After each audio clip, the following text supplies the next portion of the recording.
Hello students, my name is Diksha Sharma and I would like to welcome all of you once again on the amazing platform of Physics वाला।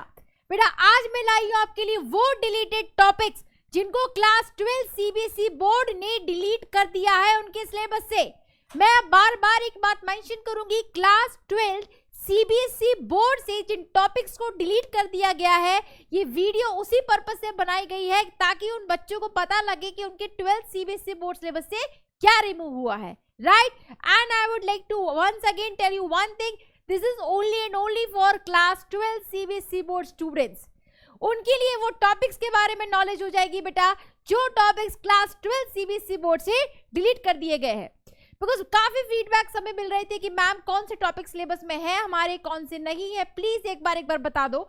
तो उस regarding बेटा हम एक video बना दी है, this is only for class 12 CBSE board, but हम आपको सब कुछ पढ़ाएंगे।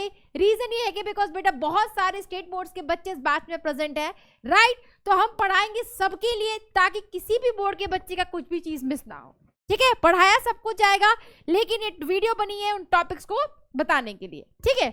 अब बेटा शुरू करते हैं with the first topic, that is relations and functions. Relations and function से जो टॉपिक रिमूव हुआ है that is composite of functions. बेटा कौन सा बेटा? Composite functions and inverse of a function. दो टॉपिक रिमूव हुए हैं chapter number 1 class 12 CBSE board से। पहला composite function and next inverse of function. Second chapter inverse trigonometric function से जो टॉपिक रिमूव हुआ है that is elementary properties of inverse trigonometric functions. इस चैप्टर में उन्होंने सिर्फ principal value, domain, range and graphs रखे हैं। बाकी जो 2.2 एक्सरसाइज थी एनसीईआरटी की उसे प्रॉपर्ली रिमूव कर दिया है जो एलिमेंट्री प्रॉपर्टीज पे बेस्ड थी, राइट? तो उसने टफेस्ट पोर्शन हटा दिया है class, okay? Next matrices. Matrices of chapter में से concept of elementary row and column operation हटा दिया गया है जो ही इस चैप्टर का सबसे टफेस्ट पार्ट था। रो एंड कॉलम ऑपरेशन के थ्रू इनवर्स ऑफ मैट्रिक्स निकालना इस बोर्ड सिलेबस ने इस चैप्टर से रिमूव कर दिया है, राइट? और इनवर्स ऑफ मैट्रिक्स है लेकिन सिलेबस में, वो कैसे कैलकुलेट करेंगे? फ्रॉम द चैप्टर डिटरमिनेंट से, राइट? तो एक जो टॉपिक जो सबसे टफेस्ट लगता था ना बेटा, वही बोर्ड ने डिलीट कर दिया। भाई बहुत सिलेबस आसान हो गया है क्योंकि बहुत सारे टफेस्ट टॉपिक रिमूव कर दिए गए हैं। चैप्टर नंबर 2 से रिमूव कर देगा एलिमेंट्री प्रॉपर्टीज जो टफ हुआ करती थी। चैप्टर नंबर 3 में ट्राइसेस, row and column operation remove कर दिए जो टफ हुआ करते थे। चैप्टर नंबर 4 से determinants of properties of determinants को रिमूव किया है।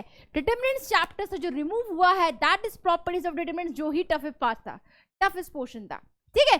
तो इन चैप्टर से ये टॉपिक्स रिमूव किए गए हैं बच्चा। Chapter number 3 elementary row operation and chapter number 4 determinant से रिमूव हुआ है बेटा properties of determinants, right? Next chapter number 5 quantity and differentiability से जो रिमूव हुआ है that is Rolle's theorem and Lagrange's mean value theorem. क्या रिमूव किया है बेटा? आपकी last exercise of NCERT that is Rolle's theorem and Lagrange's mean value theorem. इस टॉपिक को एनसीईआरटी ने सीबीएसई 12th क्लास बोर्ड ने बोर्ड सिलेबस से डिलीट कर दिया गया है, जिसमें लास्ट एक्सरसाइज में कुछ क्वेश्चंस हुआ करते थे like verify roles theorem and verify mean value Lagrange's theorem, ठीक है? नेक्स्ट चैप्टर एप्लीकेशन से रिमूव हुआ है टेंजेंट्स एंड नॉर्मल्स। इस टॉपिक को सीबीएसई बोर्ड ने डिलीट कर दिया है बेटा। And use of derivations and approximations that is errors and approximation remove किया है एंड टेंजेंट्स एंड नॉर्मल्स को भी प्रॉपर्ली उन्होंने रिमूव कर दिया है क्लास 12 सीबीएसई बोर्ड सिलेबस से, ठीक है? Next integrals. इंटीग्रल्स में से जो रिमूव हुआ है that is definite integral as the limit of sum. सिर्फ यही टॉपिक रिमूव हुआ है। इंटीग्रल्स चैप्टर से जो रिमूव किया है इन्होंने definite integrals as the limit of sum, इस टॉपिक को रिमूव किया है। बाकी पूरा इंटीग्रेशन आपके सिलेबस में है, ठीक? नेक्स्ट जो एप्लीकेशन ऑफ इंटीग्रल्स में से इन्होंने रिमूव किया है area between any of to curves. इसमें कॉम्प्लिकेटेड कर्व्स के बीच का एरिया रिमूव करने के लिए हटाया है। जैसे आपका क्वेश्चन में कॉम्प्लिकेटेड कर्व्स आने लगेंगी उस टॉपिक को उन्होंने डिलीट किया है, सिंपल फॉर्म तक क्वेश्चंस को लिया है, ठीक है? नेक्स्ट डिफरेंशियल इक्वेशंस में से बेटा जो रिमूव किया है that is formation of differential equation, that's all. जिसका जनरल सॉल्यूशन दिया हो उसमें से डिफरेंशियल इक्वेशन का फॉर्मेशन डिलीट किया है which is exercise 9.2 of your NCERT, ठीक है? उस पोर्शन को रिमूव किया है जिसमें हम डिफरेंशियल इक्वेशन का फॉर्मेशन कर रहे हैं, ओके, नेक्स्ट बेटा जो रिमूव किया है वेक्टर्स में से scalar triple product of vectors remove किया। ट्रिपल प्रोडक्ट को सिलेबस से रिमूव कर दिया गया है, डॉट प्रोडक्ट वेक्टर प्रोडक्ट्स तक है, ट्रिपल प्रोडक्ट आपके सिलेबस में नहीं है। नेक्स्ट, 3 डायमेंशनल ज्योमेट्री में से angle between two planes and angle between a line and a plane को डिलीट कर दिया गया है। 3 डायमेंशनल ज्योमेट्री से बस ये 2 टॉपिक्स रिमूव किए गए हैं class, angle between two planes and angle between a line and a plane. Angle between two lines लेकिन सिलेबस में है, make sure this thing, okay. Next, linear programming में से एक्सरसाइज 12.2 पूरी डिलीट कर दी गई, जिसमें different types of linear programming problems हुआ करती थी, like diet problem and product problem, profit problem, इस तरीके से, ठीक है। तो उनको रिमूव कर दिया गया जिसमें different types of linear programming problems थी। हमारा बस सिलेबस में रह गया इसमें से एक्सरसाइज 12.1 तक, ओके। नेक्स्ट, प्रोबेबिलिटी में से लास्ट एक्सरसाइज आपकी रिमूव कर दी गई है, जिसमें Bernoulli's trials and binomial distribution आपके सिलेबस में था। इस टॉपिक को प्रॉपर्ली रिमूव कर दिया गया है।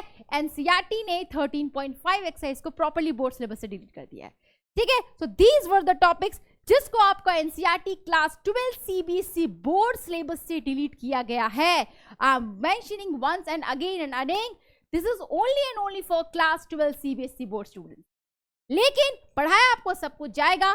पर्पस यही है बेटा कि जब आपके बोर्ड एग्जाम्स के बीच में 2-3 दिन का गैप होता है, राइट, तो उस वक्त हमारे पास क्योंकि लिमिटेड टाइम होता है, तो अगर हमें पता हो कि what is a limited syllabus, तो हम उस पर ज्यादा फोकस करें, क्योंकि उस वक्त हमें सब नहीं पढ़ना है, सिर्फ उतना पढ़ना है जो हमारे बोर्ड सिलेबस के प्रोस्पेक्ट से इंपॉर्टेंट है, राइट।